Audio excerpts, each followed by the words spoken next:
નાયાના કેટલા મહિના થયા? નાયાના કેટલા મહિના થયા? હા, આ ચોથાની 23 તારીખે 1 વર્ષ. 1 વર્ષ તો હજી નાયા નથી.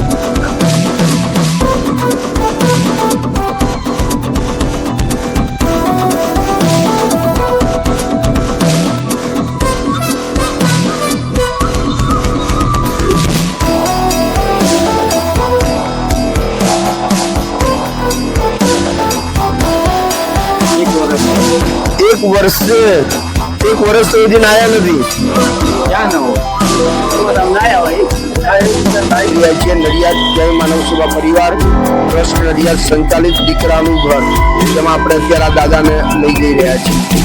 ચલો દાદા.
શું નામ છે તમારું?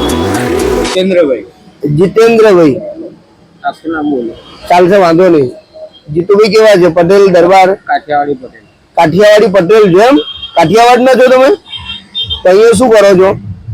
અહીંયા 30 વર્ષથી ભાડે રહેતો હતો. હા પેલા. હા. પછી 2019 ના 5મા મહિનામાં મારા ઘેરથી એટેક આવ્યો તો ઓફ થઈ ગયો. હા. બાબો હતો ને. હા. એક બેબી હતી. હા. તો 3 મહિના પછી બેબી બી ઓફ થઈ. બેબી ઓફ થઈ ગઈ. અને બાબો? બાબો હતો જ નહીં. બાબો નતો. તમારા વાઈફ ઓફ થઈ ગયા, બેબી ઓફ થઈ ગઈ. પછી હું ભાડે રહેતો હતો, તો ભાડે રહીને શું કરવાનું? હા. પછી જ્યાં નોકરી કરતો હતો હા. ત્યાં ઊંઘી જાઉં ને રોજ ખાવાના 100 રૂપિયા લઈ લઈશું. હા. આ 9મો ને અને ગઈ સાલ 2023 ના 9મા મહિનામાં વરસાદમાં હું લપટી ગયું પેલા છાણના હિસાબે. તો અહીંયા ફ્રેક્ચર થઈ ગયું. તો તમારા જેવા આમના જેવા લઈ ગયા સિવિલમાં. તો ડોક્ટર કહે છે એક માણસ જોઈએ જોડે, ત્યાં એક્સરે પડાવવા કોણ લઈ જાય? તો પેલા ભાઈ મને એમ કીધું કે તમારા જોડે કોઈ એવું માણસ હોય તો હું 300 રૂપિયા આપીશ રોજ જોઈએ તો રોજ, એ કેવી રીતે તમારી સેવામાં. હવે 10-12 જણને પૂછ્યું, કોઈ તૈયાર ના.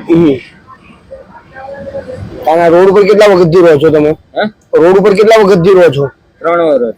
3 વર્ષથી રોડ ઉપર આવી જ ના. અને આ કેટલા વખતથી વાગેલું છે તમને પગે? કહું છું તો ખરા, આ 9મો નહીં ને ગયા 9મા. એટલે 1 વર્ષ થયું? 1.5 વર્ષ. 1.5 વર્ષ થયું.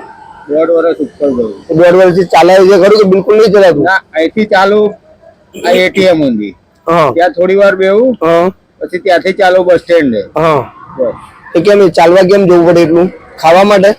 ખાવા તો સમજ્યા, પણ અહીંયા આ દવાખાનું છે હા બરાબર એટલે બપોરે 2 વાગે બંધ થઈ જાય હા એટલે અહીંયા ઠંડક હોય હા એટલે અહીંયા આવીને સુઈ જાઉં હા સવારે ત્યાં એટીએમ બેહું હા રાતે અહીંયા ઊંઘી જાઉં હા એ બાજુમાં ડિલિવરી નું દવાખાનું છે હા એ લોકો બિચારા એક મોટો કપ ભરીને ચા આપે હા સવારે હમ એટલે 9:30 સુધી ત્યાં બેહી રહું હમ એટીએમ હા પછી બસ સ્ટેન્ડે જતો રહું હા એટલે ત્યાં છાયો આવી ગયો હમ છાયો આવે તો 1:15 સુધી ત્યાં બેહી ગયો ત્યાંથી પછી આ તમને તકલીફ છે તો દુખતું નથી તમને? હવે હું દિવસ કાઢું છું મારું મન જાણે રાત કાઢું છું મારું મન કોને કહું આ વેદના કઈ નાની વેદના નથી દાદા મને ખબર પડે છે પણ કોને કહું તો તમારે અમારી જોડે આવવું છે? હા કેટલી વાર એવું આવું છે ને તમે તમને લેવા માટે જાય જે રડશો ને તમારું સારું જ થઈ જશે બધું બધું પતી ગયું હા તમારું કોઈને તો અમે બધા આવી ગયા ને તમને લેવા માટે બધું તમારું બહુ થઈ ગયું ત્યાં તમને સરસ છે ખાવું પીવું રહેવું કોઈ ચિંતા જ નહીં કોઈની જોડે હાથ લાંબો કરવાનો નહીં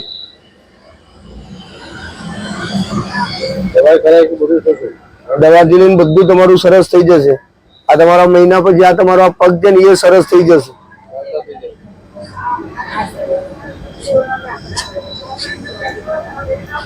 આ તો આમને જેવો એક છોકરો હારો છે આજે મને મેં ના કીધું રોજના 300 રૂપિયા આપે એ છોકરો 4 વર્ષથી ખવડાવો છો હોટલમાં તો આ જાડેજા બાપુ ને ખબર છે નહીં બાપુ ખાવાનું નહીં એટલે છોકરો ખવડાવે જાડેજા બાપુ એ કહ્યું તમારું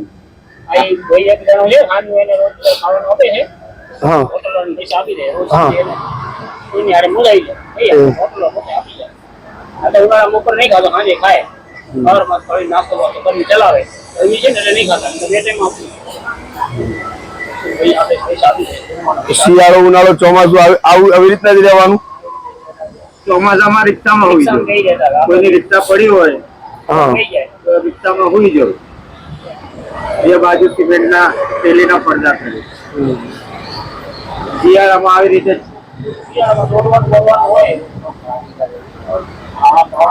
પણ એમને આ સોજો તમને જે આવેલું એ શેના લીધે આવ્યું? આ ફ્રેક્ચર થયું એના લીધે છે?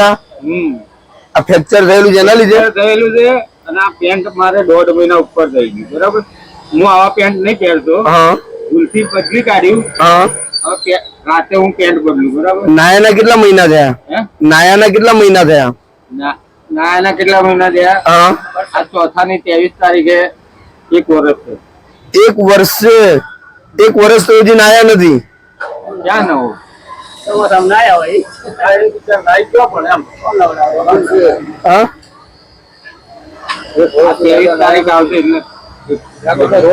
એક વર્ષથી નાયા નથી એમ તમે? અને કપડા આવી રીતે ફેરતા જતા લઈ જાય બરાબર એક અહીંયા જામની દુકાન છે આ ઓળખે છે એ બિચારો મહિને 20 દાડે આવીને દાઢી બાલ કરી જાય એવું છે એમ ને? સારું સારું કઈ વાંધો નહીં અમે તમને લઈ જઈએ છીએ અમારા ત્યાં બરાબર અત્યારે અમે અમદાવાદ મેઘાણીનગર ની અંદર છીએ અને અમારા એક જાડેજા બાપુ છે જે અમારા દિલીપભાઈના રેફરન્સથી એક મેસેજ મળેલો કે અમદાવાદની અંદર એક દાદા છે જેની પગમાં બહુ જ ખરાબ પરિસ્થિતિ છે તો એમને આપણા આશ્રમની અંદર લઈ આવવાના છે તો ઘણી બધી વાર અમારે આવવું હતું પણ કોઈના કોઈ વિઘ્ન અમને નડી જતા હતા એટલે અમારાથી નીકળાતું નહોતું પણ આજે તો અમે ચોક્કસ આ દાદાને લેવા માટે આવ્યા છીએ અને જાડેજા સાહેબનો પણ ખૂબ ખૂબ આભાર કે એમણે આમની વેદના સમજી અને અમને આ એક મેસેજ આપ્યો કારણ કે એમણે અને અહીં આજુબાજુના જે વિસ્તારમાં જે રહીશો છે એ ઘણા બધા લોકો આ દાદાની સેવા બી કરતા હતા ઊંઘો વાંધો નહીં ઊંઘો હું લઈએ તમને આ દાદાની સેવા પણ કરતા હતા કોઈ જમવાનું પણ આપતું હતું કોઈ દાદા માટે હોટલની અંદર પાર્સલ સેવા પણ કરી આપેલી અને એમના વાળ દાઢીથી લઈને ઘણા બધા લોકો એમની સેવા કરેલી છે પણ છેલ્લા 1 વર્ષથી તે નાયા પણ નથી એવી પરિસ્થિતિમાં છે તો એમને અત્યારે આપણે આપણા ત્યાં લઈ જઈ અને એમને સમય જે ઈલાજ છે એ સૌ દાતાઓના સહયોગથી આપણે એમને ઊભા પણ કરીશું અને અત્યારે આપણે લઈ જઈ રહ્યા છીએ નડિયાદ જય માનવ સેવા પરિવાર ટ્રસ્ટ નડિયાદ સંચાલિત દીકરાનું ઘર જેમાં આપણે અત્યારે આ દાદાને લઈ જઈ રહ્યા છીએ ચલો દાદા ચલાય છે ખરું થોડું થોડું? આ કશું જ જરૂર નથી, બધું કાઢી નાખો. તમારે કોઈ ડોક્યુમેન્ટ છે એમાં? આધાર કાર્ડ કેવું કઈ છે? તો શું છે એમાં? એ કશું જરૂર નથી.